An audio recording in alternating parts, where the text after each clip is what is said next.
Mi vida siempre estuvo ligada a la tierra. Desde que tengo memoria, las faenas del campo fueron mi rutina. Sembrar maíz, cuidar el ganado, reparar cercas. Todo lo que giraba alrededor de la tierra me era familiar y cómodo. Pero la vida, como bien dice la gente del pueblo, tiene una forma extraña de darte lecciones cuando menos lo esperas. Nadie está preparado para perder lo que más amas. Mi esposa, Pilar, y yo habíamos estado casados durante 15 años. La conocí cuando era un joven lleno de ilusiones, con las manos torpes de quien aún no sabe lo que es el trabajo duro. Pilar era la calma que mi vida necesitaba. Su risa ligera y sus palabras dulces siempre me tranquilizaban, incluso en los días más difíciles. Siempre decía que lo importante no era lo que teníamos, sino lo que éramos capaces de construir juntos. Y, de alguna manera, lo habíamos logrado. A pesar de las dificultades, el rancho prosperaba. Todo se fue al carajo una tarde de abril. Era un día como cualquier otro, y Pilar salió al pueblo a comprar algunas provisiones. El clima estaba pesado, como suele suceder en Veracruz, con el calor pegajoso de la tarde y el aire cargado de humedad. Pero no volví a verla. No regresó. Esa tarde, cuando las horas comenzaron a estirarse, algo en mi pecho me decía que algo no estaba bien. No fue hasta que alguien vino a decirme que Pilar había sufrido un accidente en el camino, que mi mundo se desplomó por completo.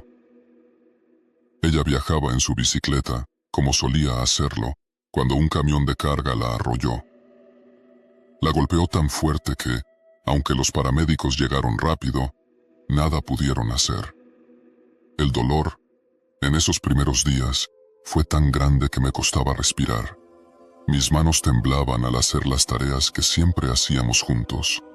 El rancho, que antes compartíamos, se sintió vacío. El viento que pasaba por las paredes, las noches interminables sin su voz.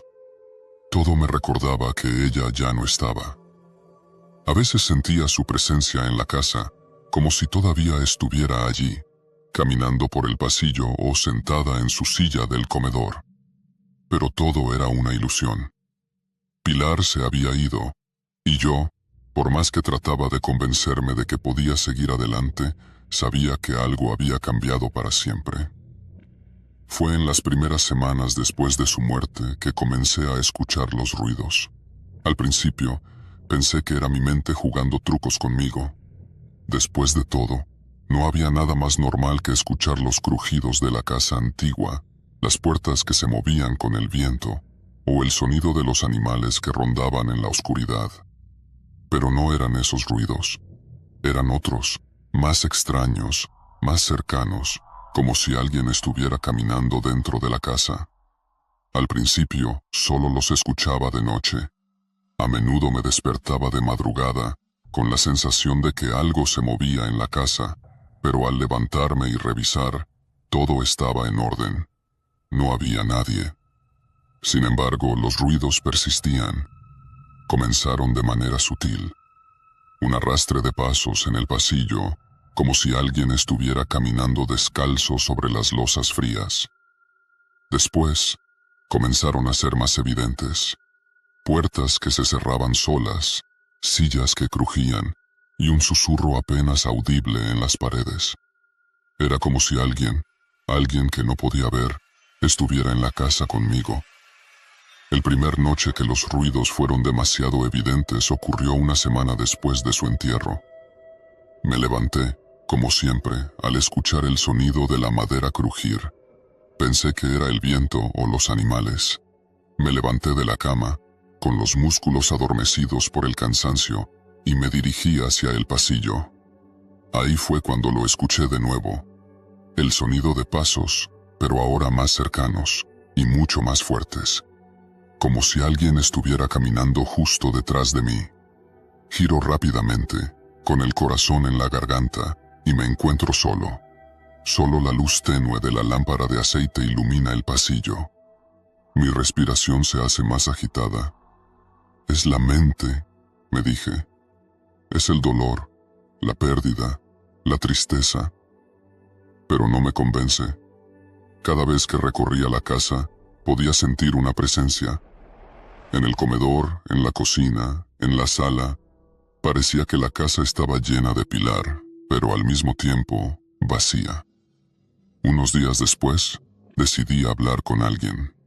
No quería preocupar a nadie, pero necesitaba saber si me estaba volviendo loco.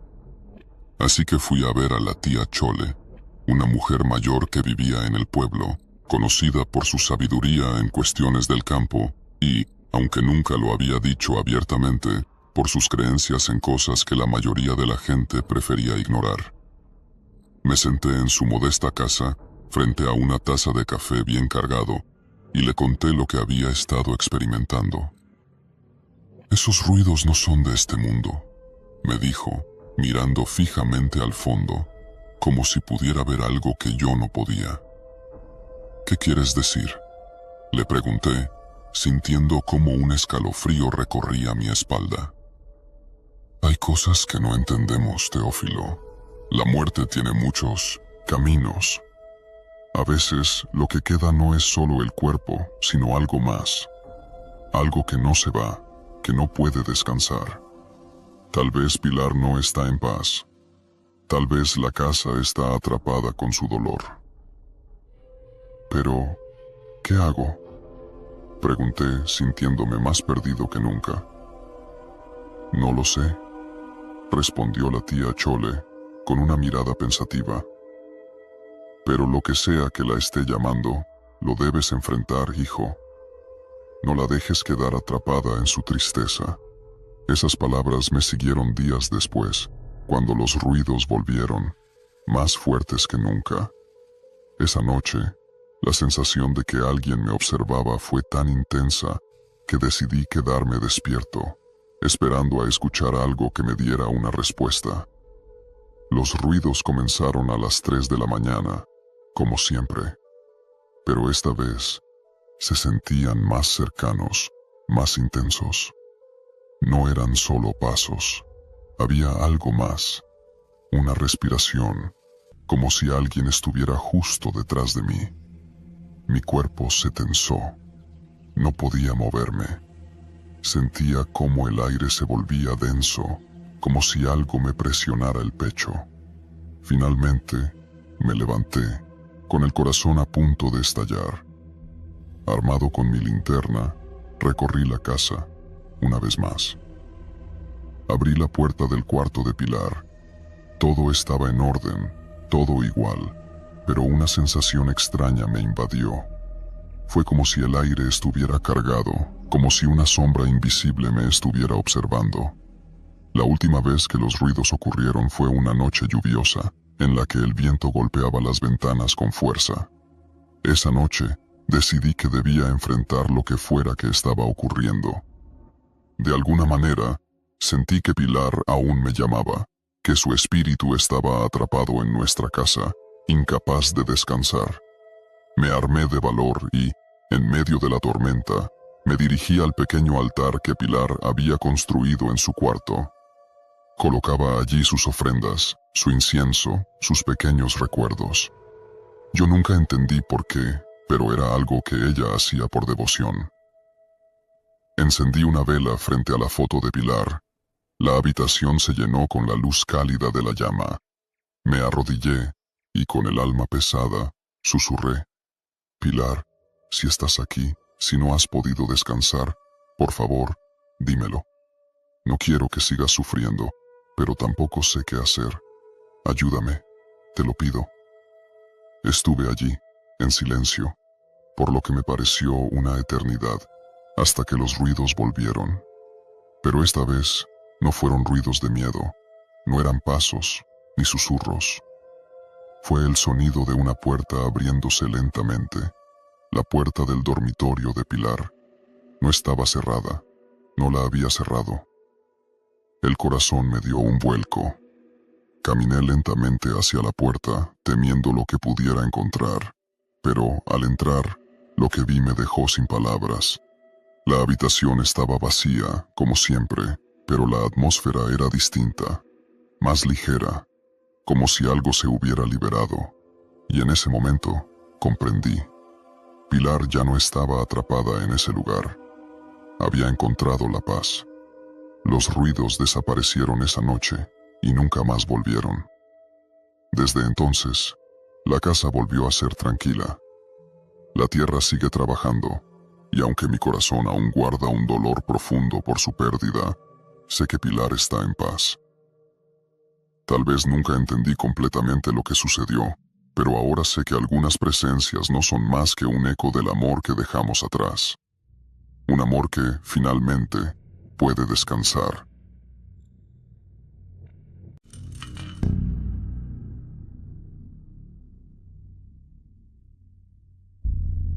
Mi nombre es Antonio Morales, tengo 23 años, y nací y crecí en el Rancho San José, en las afueras de Ciudad Guzmán, Jalisco.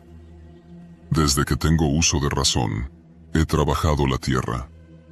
Mi padre me enseñó a sembrar, a cuidar los cultivos de maíz y frijol, y a trabajar en las plantaciones de caña de azúcar. La vida en el campo es dura, pero es la que conozco, y no me quejo de ella. La tierra siempre te da lo que le das, y yo siempre he sido un buen hijo de la tierra. Hace unos meses, mi padre tuvo que vender parte de la tierra debido a deudas que venían arrastrando desde hacía años. Aunque nunca quiso hablar del tema, en el fondo sabía que no le quedaba mucho tiempo para seguir trabajando en el campo. Fue entonces cuando me ofrecieron un empleo en la plantación de caña de azúcar de la familia Espinosa. Era un trabajo difícil pero bien remunerado y me vino bien. No tenía otra opción si quería seguir adelante y mantener la casa en pie. Al principio todo iba como siempre. Me levantaba temprano, a las 5 de la mañana, y me iba al campo con las manos llenas de esperanza, dispuesto a hacer mi trabajo con todo el esfuerzo posible.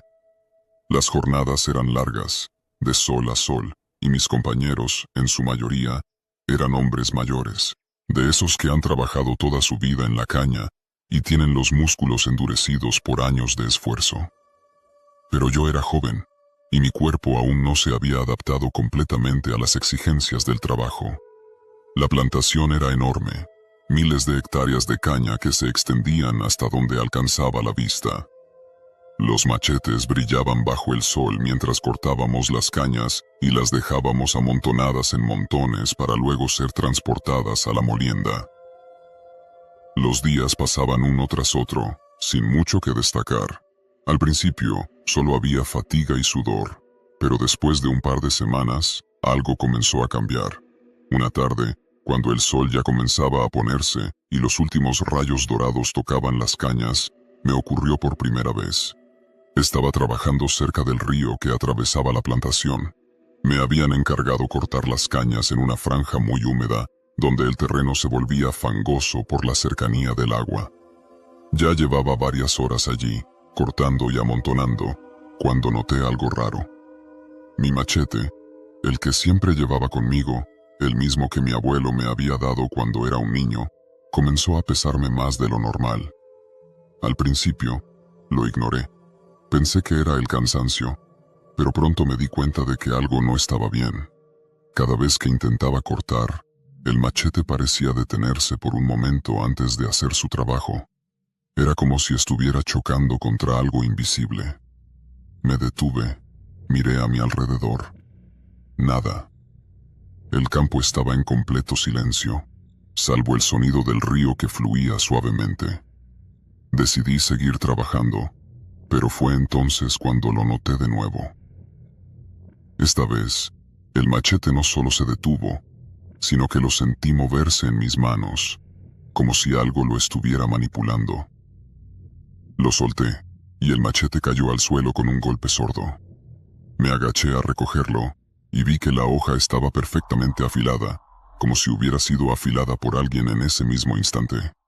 Me miré las manos, me sentí tonto. ¿Qué estaba pensando? Estaba cansado, sin duda. Decidí tomar un descanso.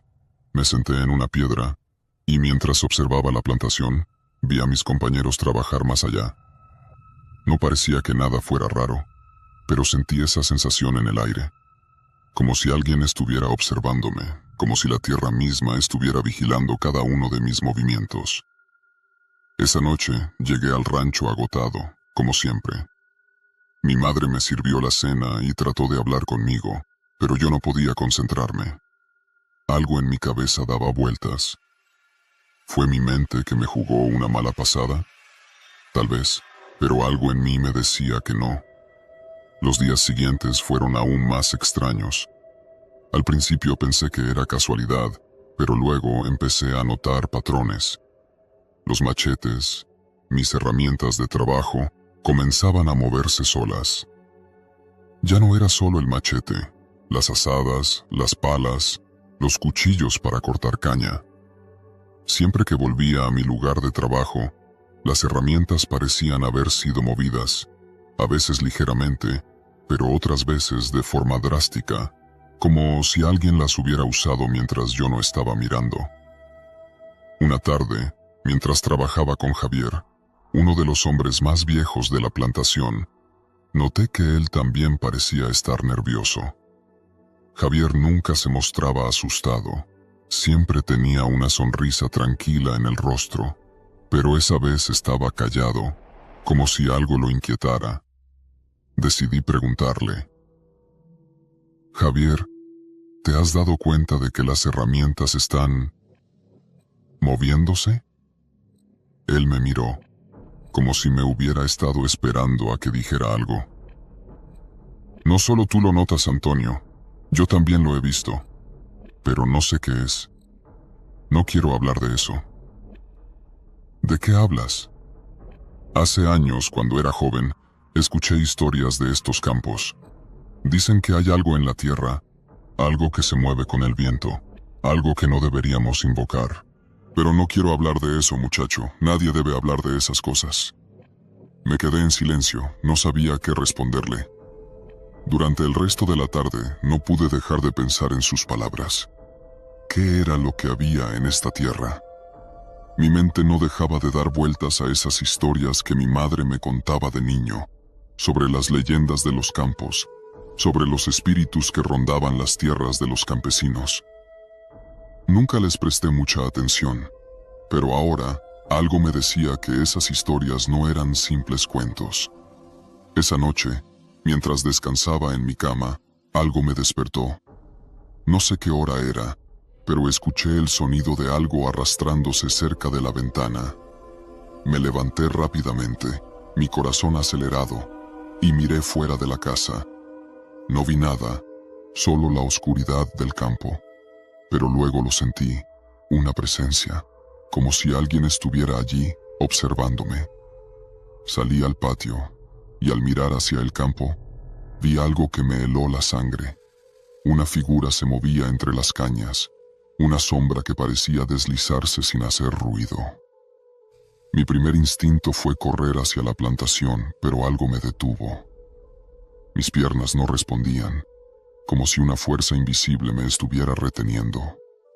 Y entonces, una risa suave, apenas audible, me llegó al oído.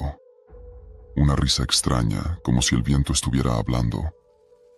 Al día siguiente, no pude concentrarme en mi trabajo. Las huellas de las herramientas moviéndose solas ya no eran una casualidad. Cada vez que llegaba a mi estación, encontraba todo cambiado, como si alguien hubiera estado trabajando en mi lugar, y cada vez más a menudo sentía esa risa, esa sensación de que algo me observaba. El patrón continuó durante semanas.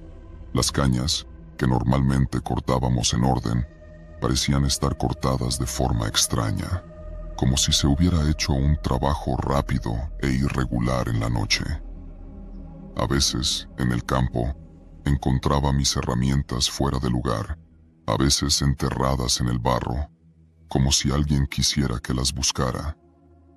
Fue entonces cuando decidí seguir una de las huellas. Una mañana, antes del amanecer, tomé mi machete y me adentré en la plantación, buscando respuestas. Caminé entre las cañas, con el corazón latiendo fuerte. Quería ver con mis propios ojos qué estaba pasando. A medida que avanzaba, las huellas me llevaron a un rincón apartado de la plantación, un lugar que nunca antes había visto. Allí, entre las cañas más altas, vi algo que me dejó sin aliento.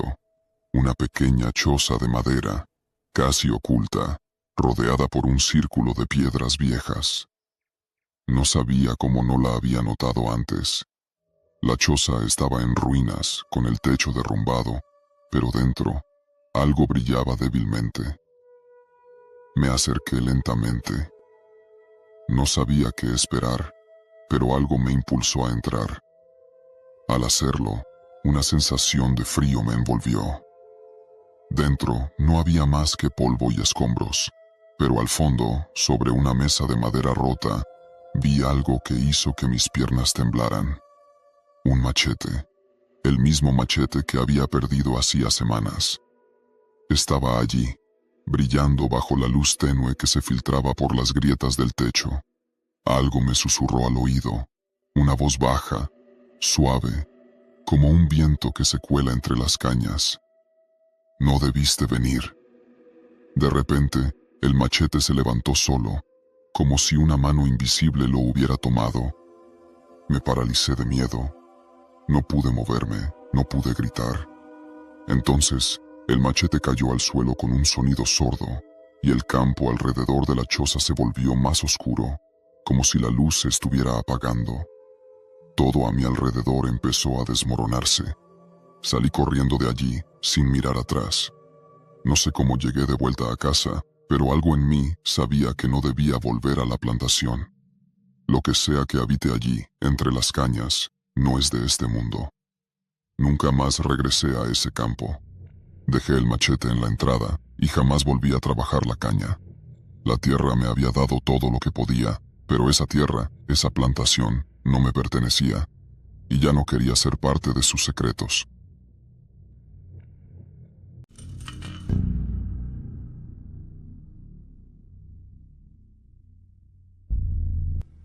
Me llamo Pedro Antonio y nací en un pequeño pueblo en las montañas de Guerrero, en una zona donde el maíz crece más que en cualquier otro lado y donde el río Chilapa ha sido testigo de más historias de las que cualquiera podría contar. Mi familia siempre fue campesina. Mi abuelo trabajó la tierra que hoy todavía se encuentra en mi nombre, y mi padre hizo lo mismo hasta que me fui a la ciudad, buscando algo que, en su momento, creí que me daría mejor futuro. Fueron muchos años, demasiado quizás, y aunque nunca dejé de pensar en el rancho de mi niñez, la ciudad me absorbió. El cemento, el ruido, la gente corriendo por todos lados, todo se convirtió en mi vida. Pero después de 13 años, recibí la noticia de que mi padre había muerto. Fue como un llamado que no pude ignorar. Dejé todo, vendí lo que pude y regresé al pueblo, con la intención de retomar el viejo terreno, sembrar de nuevo y quizás hacer lo que mi familia había hecho por generaciones. Pero cuando regresé, ya nada fue como lo recordaba. El viaje fue largo. El autobús me dejó en la terminal de Chilpancingo y desde ahí tomé el taxi que me llevaría a mi pueblo. Durante el trayecto, sentí una mezcla de nostalgia y expectativa. El paisaje seguía siendo el mismo. Las montañas imponentes, el río que serpentea entre las rocas, los árboles que se asoman como gigantes. Sin embargo, la sensación de que algo había cambiado me recorrió al pasar por las calles del pueblo. Las casas de adobe, que solían estar cubiertas de guías de zacates, ahora tenían techos de lámina. La plaza central ya no era el punto de encuentro de todos, sino un lugar lleno de tiendas de souvenirs y restaurantes improvisados. Lo que más me sorprendió fue la gente. Casi nadie se veía como los que yo recordaba. El pueblo ya no era lo que había sido en mi juventud. Había un aire diferente, una prisa en los ojos de las personas que antes solo sabían de la calma del campo. Al llegar a la casa de mis padres, me encontré con que el portón estaba cerrado con cadenas, como si alguien hubiera querido evitar que entrara. Un escalofrío recorrió mi espalda, pero traté de quitarme ese pensamiento de la cabeza. Probablemente alguien había dejado la casa cerrada por razones prácticas, no por nada extraño. Decidí caminar hacia la vieja propiedad donde crecí. El campo, que antaño era todo verde, estaba cubierto por maleza alta. El terreno donde solía sembrarse maíz estaba ahora invadido por plantas que no pertenecían allí. A lo lejos, vi lo que antes era la huerta de naranjas, ahora con una capa espesa de hierba que la hacía casi invisible. Me adentré en la parcela con la esperanza de encontrar algo que me recordara aquellos tiempos felices, pero el lugar me parecía ajeno, como si el paso del tiempo hubiera borrado todos los rastros de mi familia. Fue en ese momento cuando escuché el primer susurro. Era algo tan sutil que, en un principio, pensé que había sido el viento o el sonido de las ramas de los árboles moviéndose, pero al escuchar con más atención, me di cuenta de que no era el viento. Había algo más, algo que no lograba identificar bien, como un murmullo lejano, pero al mismo tiempo, cercano. Me detuve en seco, mirando alrededor. No había nadie, solo el sonido de la naturaleza. Pero, por alguna razón, sentí como si no estuviera solo, como si alguien me estuviera observando desde algún lugar cercano, esperando. Decidí continuar. Pensé que era solo mi mente jugando trucos, que después de tanto tiempo en la ciudad, todo lo que veía me parecía extraño. A medida que avanzaba hacia la parte más profunda de la tierra de mis padres, noté que la vegetación parecía más espesa. La maleza cubría casi todo el suelo, y los árboles, que antes eran frondosos y llenos de frutos, ahora estaban marchitos y vacíos. El río, que antes había sido mi compañero de juegos, estaba ahora seco, o al menos, eso era lo que parecía a simple vista. Solo quedaba una franja de agua turbia que apenas avanzaba entre las rocas. Cuando llegué a lo que solía ser el viejo cobertizo, algo que antes usábamos para guardar las herramientas, me di cuenta de que la puerta estaba rota. No era un simple desgaste, sino que alguien la había forzado. Entré con cautela, mirando cada rincón. Dentro, la humedad y la oscuridad me hicieron sentir incómodo. Pero lo que encontré allí, entre las sombras, fue aún más inquietante. Sobre el suelo, junto a una vieja pala rota, había un objeto que no pertenecía. Era una pequeña figura de barro, hecha de forma tosca, pero con detalles extraños que nunca antes había visto en el pueblo. La figura parecía estar cubierta por algo, como si hubiera sido enterrada y luego desenterrada de nuevo.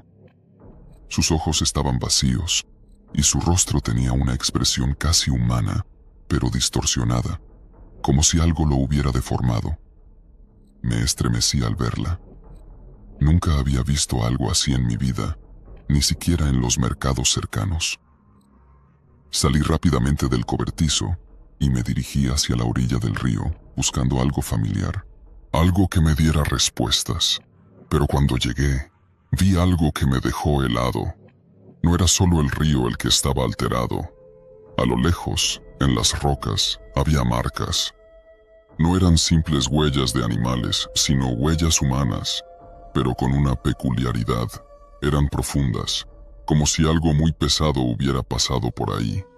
No estaba seguro de lo que estaba viendo, pero sabía que esas huellas no pertenecían a mi gente. Y lo peor de todo es que las huellas seguían, adentrándose en el bosque. Era como si alguien o algo hubiera caminado por ahí y nunca hubiera vuelto. Decidí seguir las huellas. Mi instinto de campesino me decía que debía conocer la fuente de lo que estaba ocurriendo. Cuanto más me adentraba en el bosque, más extraño se ponía todo. Los árboles parecían más oscuros, y la niebla, que antes había sido algo común en las mañanas, se había levantado en una capa espesa que me impedía ver más allá de unos pocos metros. El susurro volvió, esta vez más fuerte, más claro. No era solo un viento, era una voz, un murmullo profundo, como si la tierra misma me hablara. Me detuve. Estaba cerca de una vieja cueva que había explorado de niño, pero no la recordaba de esa manera. La entrada estaba más grande, como si algo la hubiera agrandado de manera natural, pero al mismo tiempo no lo parecía. Algo en la forma de la cueva me ponía los pelos de punta. Avancé lentamente, y cuando entré, el aire dentro era pesado, como si no se hubiera movido en años.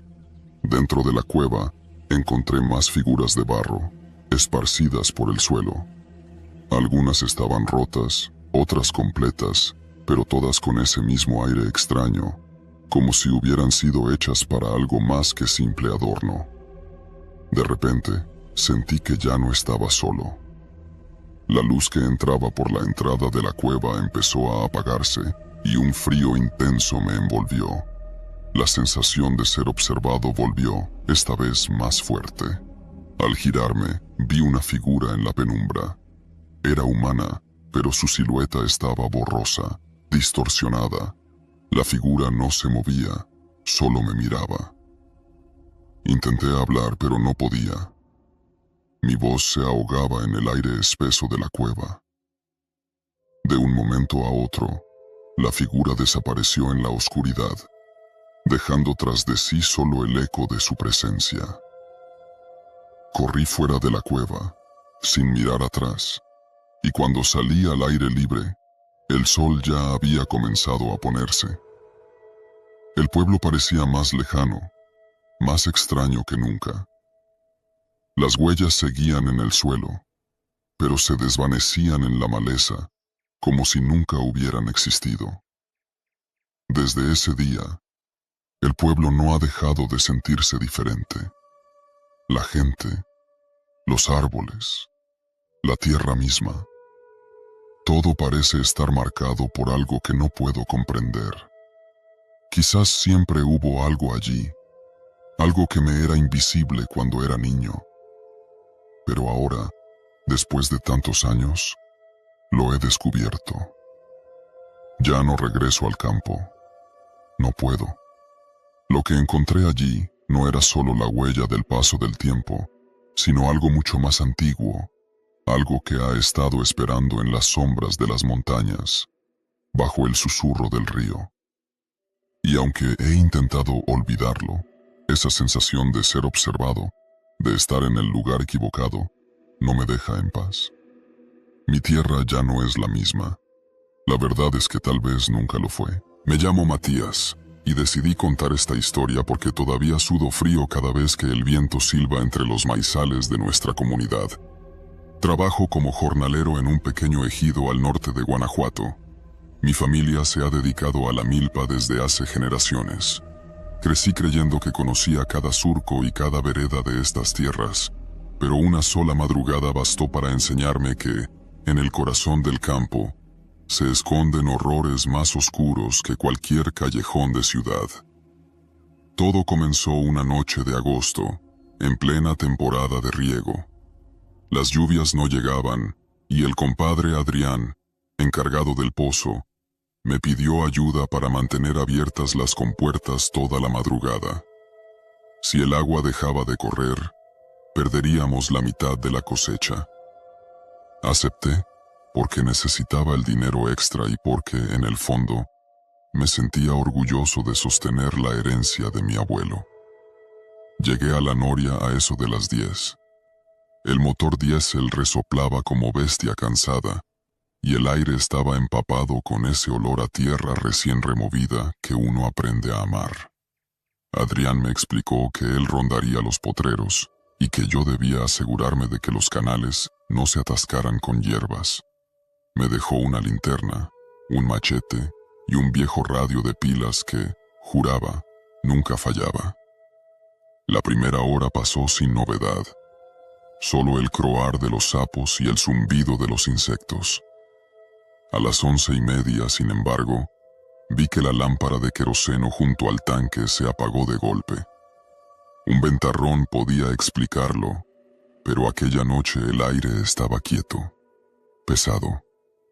Caminé hacia la luz extinguida, palpando en la oscuridad los sacos de semilla apilados. Encendí de nuevo la mechita y noté algo extraño. Sobre la tierra húmeda había huellas de pies descalzos, largas y hundidas, como si quien las hubiera dejado cargar a un peso enorme. Seguí el rastro hasta el inicio del maizal, donde el follaje formaba un túnel negro. Me convencí de que sería algún vecino curioso, o quizá un forastero buscando un trago de agua. Pero aún así apreté el machete con fuerza. Avancé unos metros entre las hileras de maíz. Las hojas secas rozaban mis brazos como dedos ásperos.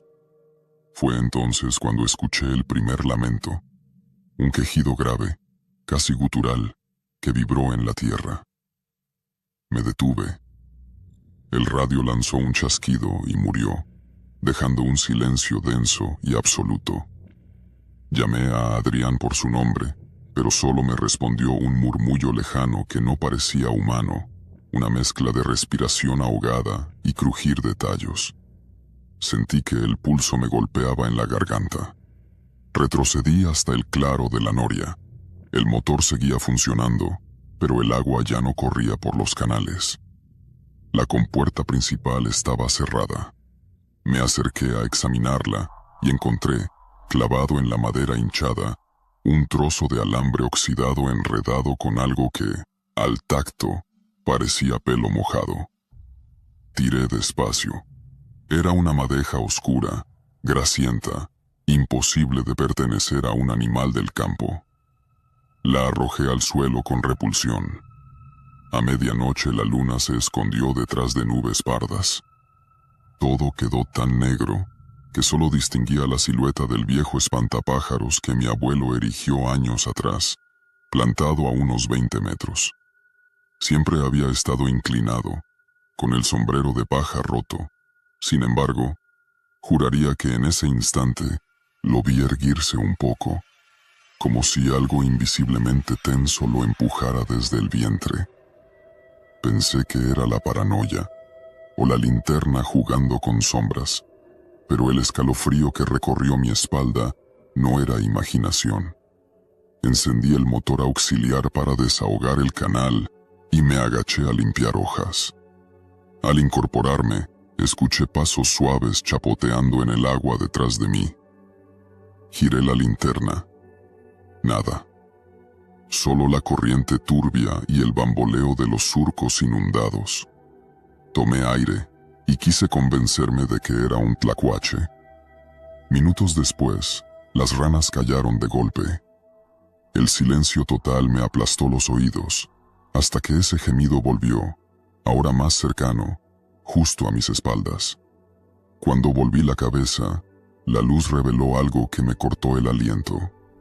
La figura de un hombre cadavérico, cubierto de lodo hasta el pecho, con el torso desnudo lleno de arañazos y la mandíbula desencajada.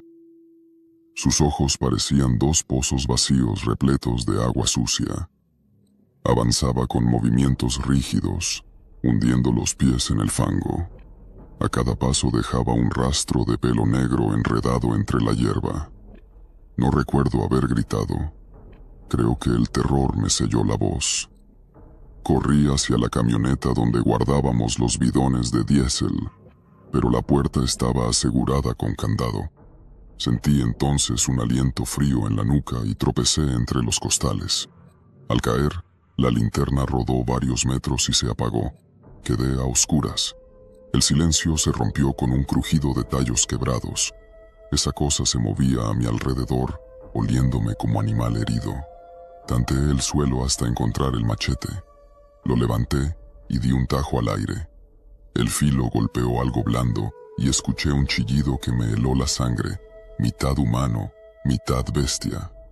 La linterna volvió a encenderse sin que nadie la tocara, y en su débil halo distinguí la figura huyendo hacia el espantapájaros y perdiéndose entre los maizales. Aproveché ese instante para abrir la compuerta y dejar que el agua corriera. Necesitaba ruido. Necesitaba cualquier sonido humano que ahuyentara el horror. El chorro rugió y el aire se llenó de neblina húmeda. El radio, muerto hacía rato, chisporroteó con una estática salvaje. Entre los chispazos sonoros creí escuchar la voz de Adrián, pero se cortó con un chirrido como uñas en metal, seguido de un golpe seco allá lejos, junto al establo. Tomé valor y seguí el canal hasta el potrero. Hallé la gorra de Adrián flotando en la acequia, manchada con ese mismo barro oscuro. Lo llamé una y otra vez, sin respuesta. De pronto, un resplandor rojizo iluminó la cima del cerro. Una antorcha vieja ardía en la punta del maizal, algo que nadie usa desde los tiempos de la Revolución. A su luz temblorosa vi, a contraluz, varias siluetas curvadas como ancianos deformes, avanzando entre la milpa. Cada una portaba un trozo de cuero húmedo que goteaba un líquido espeso. No corrían, parecían deslizarse, arrastrando los pies desnudos, como si las raíces mismas los empujaran. Sentí que el suelo vibraba y escuché un zumbido grave proveniente de la tierra, como si un enjambre de abejas gigantes latiera bajo mis botas. El miedo me devoró. Retrocedí hasta enredarme en los cables del motor. La linterna parpadeó una última vez y estalló en chispas. En la negrura, solo quedaba el rumor del agua y los crujidos de los tallos doblados por esas formas que se acercaban. No sé cómo escapé. Recuerdo el sabor metálico de la sangre en mi boca, el dolor punzante de espinas clavadas en mis piernas mientras corría sin rumbo entre surcos invisibles, y el maíz azotándome el rostro como látigos. Alguien, quizás el mismo Adrián, me encontró al amanecer desplomado junto al camino de grava, cubierto de lodo y temblando como un chivo recién nacido. Él aseguraba no haber visto ni oído nada, que estuvo arreglando un transformador toda la noche al otro extremo del ejido. Cuando le mostré su gorra y el radio quemado, palideció. Desde aquella madrugada, juro que la milpa nunca suena igual. Las cañas se mecen aún sin viento, y en las acequias aparecen mechones de pelo que nadie en el rancho se explica. Algunos dicen que es la gente de los bajíos, espíritus de braceros que murieron de insolación y buscan cuerpos vivos para arrastrarlos bajo la tierra. Otros culpan a brujería vieja, a promesas rotas con la tierra misma. Yo no tengo respuestas, solo sé que, cada vez que toco el agua del canal después del anochecer, siento detonar ese zumbido sordo en el fondo del pecho y veo, con los ojos bien abiertos, la imagen de aquellos campesinos sin ojos, avanzando en silencio para reclamar lo que es suyo. Por eso comparto mi relato, para que quien trabaje bajo la luna, en estas tierras sedientas, no olvide que el campo también engendra monstruos. No caminen solos entre la milpa cuando el riego se detenga. No confíen en el silencio de la madrugada rural, porque hay noches en que la tierra reclama sangre y, si la escuchas gemir, quizá ya sea demasiado tarde para correr.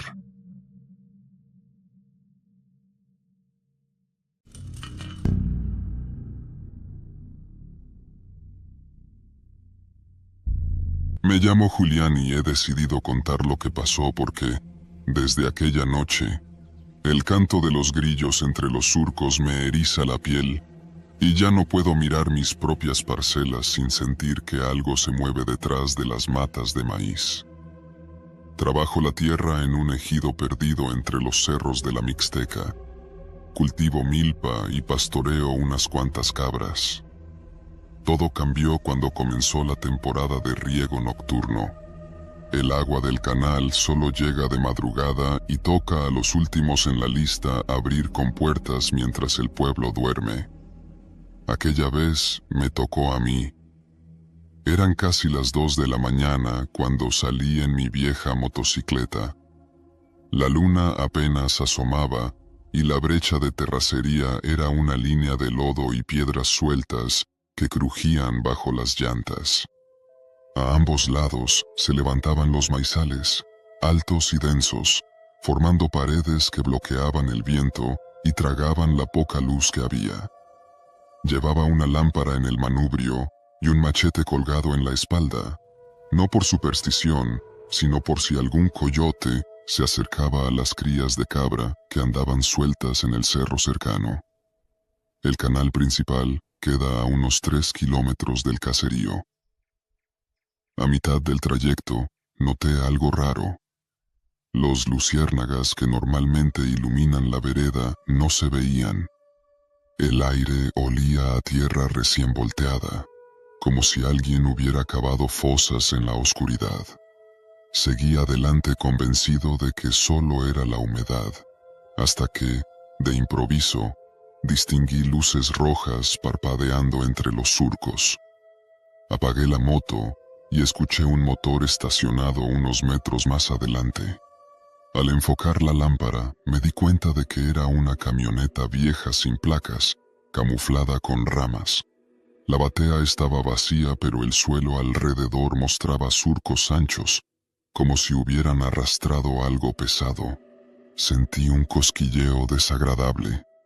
En la región rondan ladrones que se llevan la cosecha antes de que la saquemos al tianguis. Pensé que serían ellos, así que caminé con sigilo para evitar problemas. Total, abrir la compuerta no me tomaría más de 10 minutos.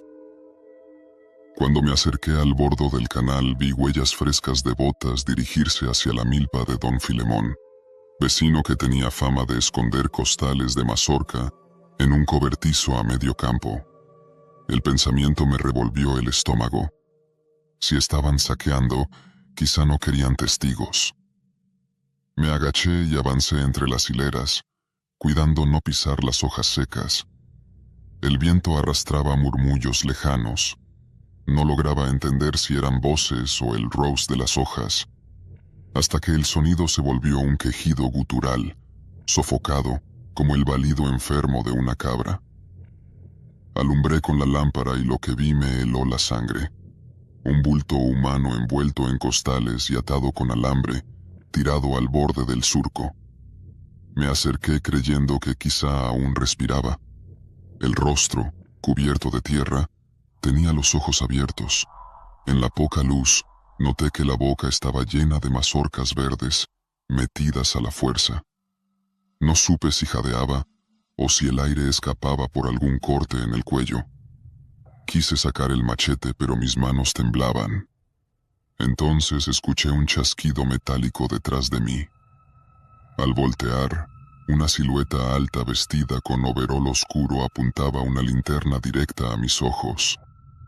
No pude distinguir su cara, solo el brillo de unos lentes empapados de sudor.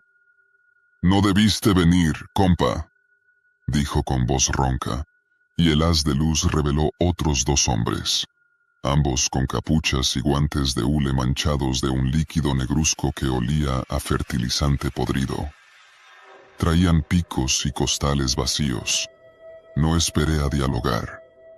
Corrí entre los surcos, sintiendo las hojas rasgarme la camisa.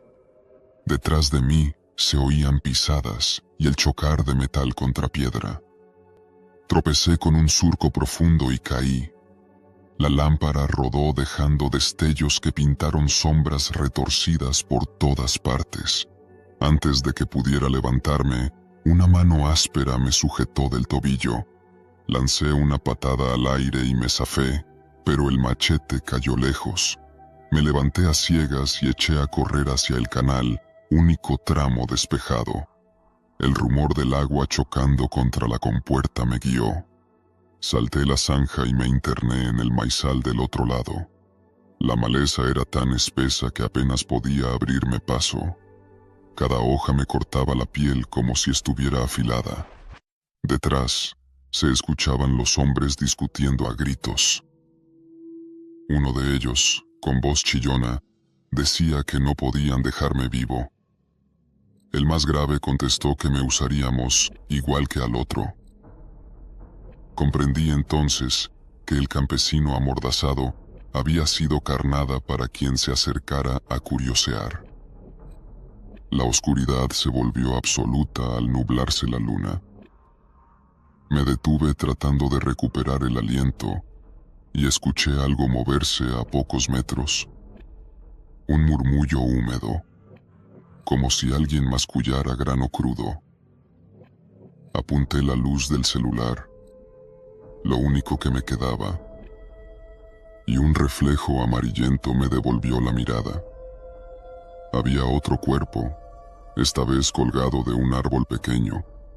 La cabeza, envuelta en un costal roto, resumaba un líquido oscuro que goteaba sobre un montículo de mazorcas mordidas a medias. El hedor me provocó arcadas. Detrás del cadáver, entre el follaje, vislumbré algo peor.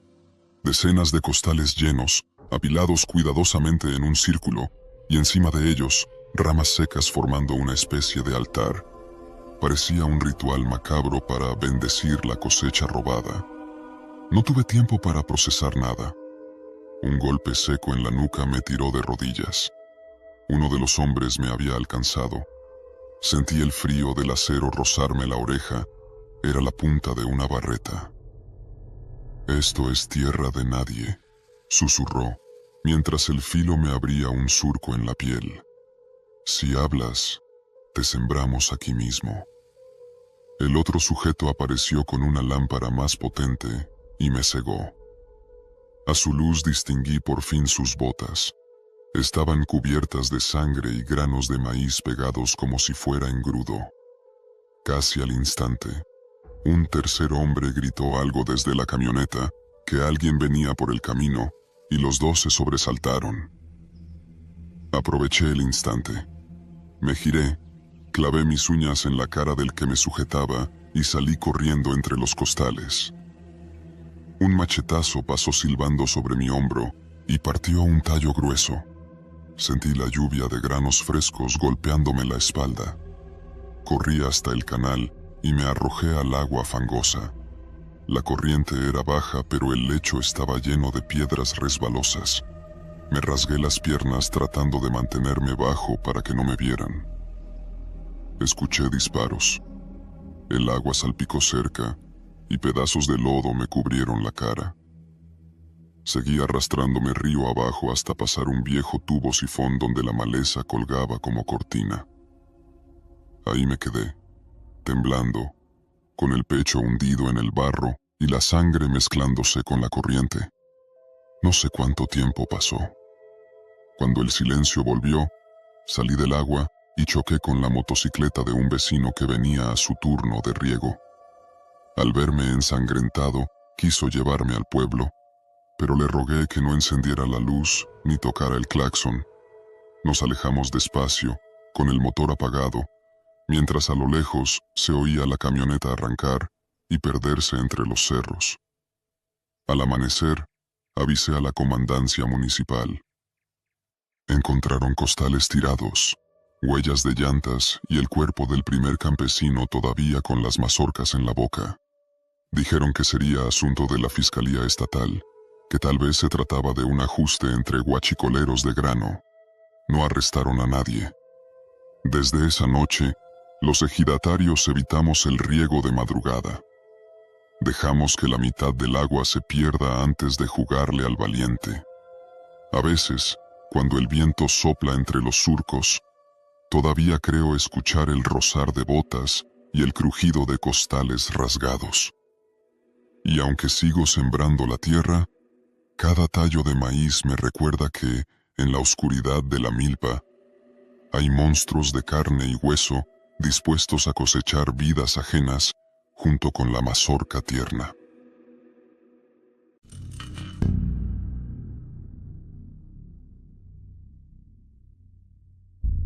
Me llamo Mateo, y aún me cuesta respirar cuando recuerdo lo que sucedió la noche en que acepté cuidar la cosecha de maíz de mi compadre Ramiro. El ejido Los Sausales queda a 1 hora del pueblo más cercano, conectado solo por un camino de terracería que se vuelve lodo espeso al caer la tarde. Ramiro me pagaría bien por pasar la noche vigilando que no se robaran los elotes tiernos.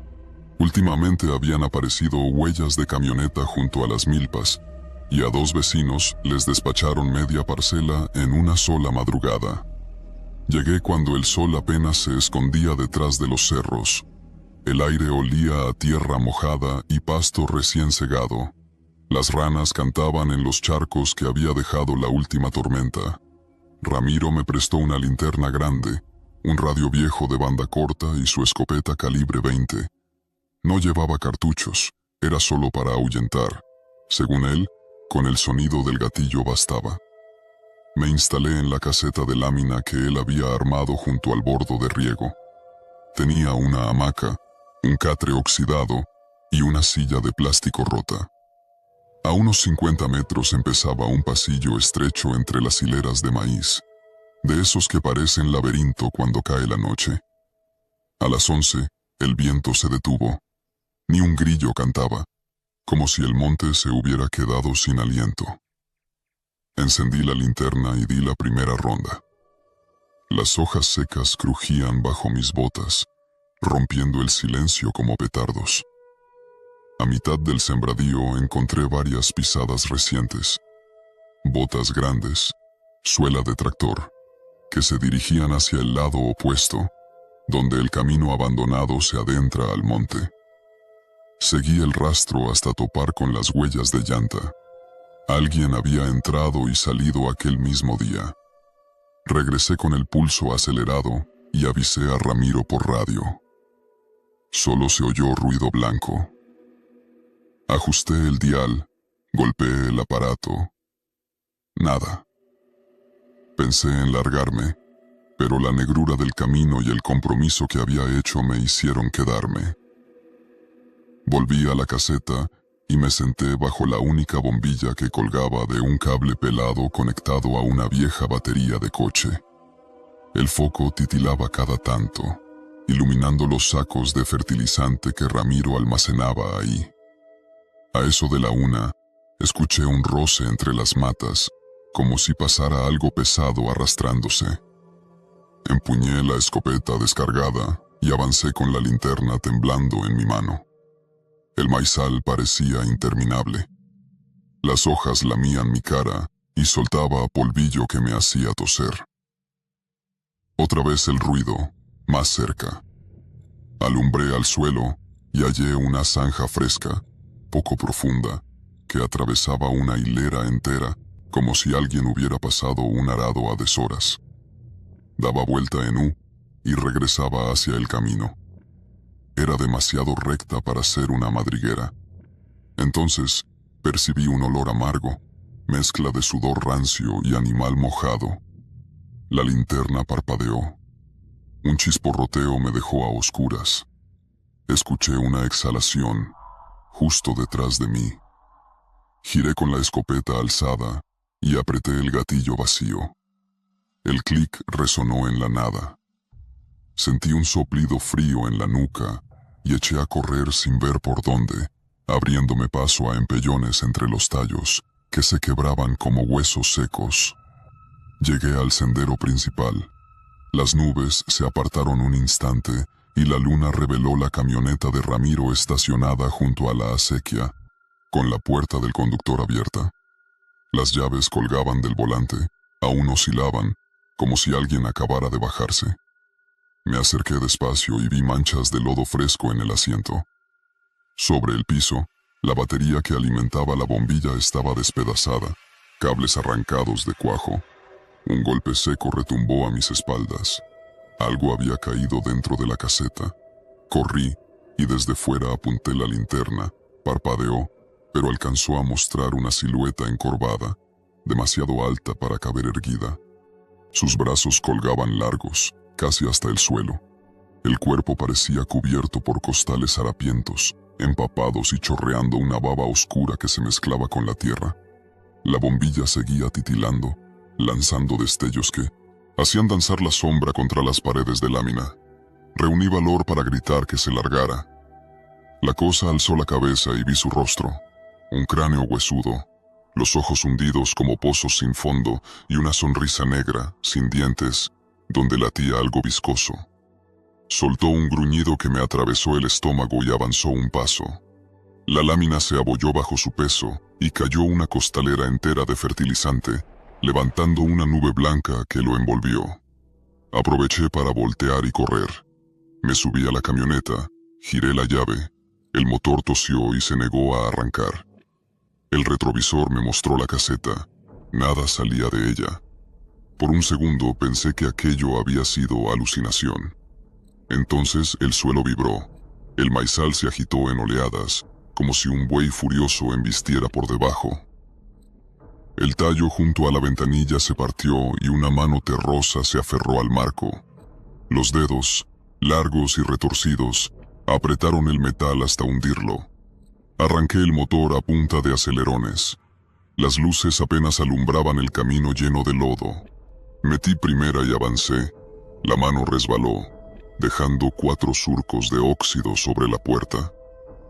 Mientras aceleraba, vi por el retrovisor cómo algo enorme se alzaba entre las matas, iluminado por los faros. Su torso descarnado, los huesos sobresaliendo bajo la piel terrosa, la cabeza ladeada en un ángulo imposible. Dio un paso, luego otro, hundiendo los pies en la tierra, y abrió la mandíbula en un gesto mudo que heló la sangre. La camioneta patinó, ganó tracción y salió disparada. No miré atrás más de una vez. Bastó para ver aquella figura deforme en medio del camino, cada vez más lejana, pero aún visible bajo la luz débil de la luna. Seguía de pie, quieta, con los brazos colgando como ramas rotas, la boca abierta en un grito que no pude oír. No frené hasta llegar al crucero donde comienza el asfalto. Dejé la camioneta como estaba, con las puertas abiertas y los faros encendidos, y me eché a andar rumbo al pueblo, con la escopeta descargada temblando en mi mano. Amanecí en la gasolinera, cubierto de polvo, y con la garganta llena del sabor metálico del miedo. Meses después, nadie quiso volver a sembrar en los sausales. El maizal de Ramiro se marchitó sin que nadie lo tocara. Las hojas secas crujen todavía cada vez que sopla el viento, como si algo siguiera moviéndose entre ellas.